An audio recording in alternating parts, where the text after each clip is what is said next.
क्या आप दुनिया के सबसे अनोखे जानवरों के बारे में जानना चाहते हैं? चलो, लेमर्स की अनोखी दुनिया के बारे में जानते हैं। लेमर्स सिर्फ माडागास्कर के जजीरे पर पाए जाते हैं, और ये वाकई में बहुत अनोखे होते हैं।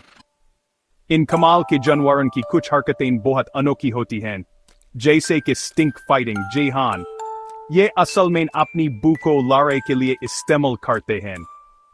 लेमर्स अपने माहौल में बहुत जरूरी काम करते हैं।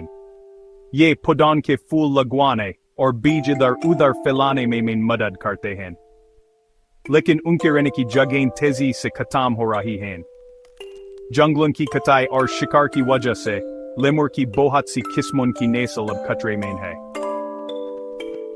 इनको बचाने की कोशिशें जोर शोर से जारी हैं, लेकिन उन्हें हमारी मदद की जरूरत है। उनके जंगलों को बचाकर और ऐसे तरीकों को अपना कर जिनसे माहौल को नुकसान न हो, हम इन जबरदस्त जानवरों को बचाने में मदद कर सकते हैं। तो अगली बार जब भी आप माडागास्कर के बारे में सोचें, तो लेमर्स और उनकी जादुई दुनिया को जरूर याद रखिएगा।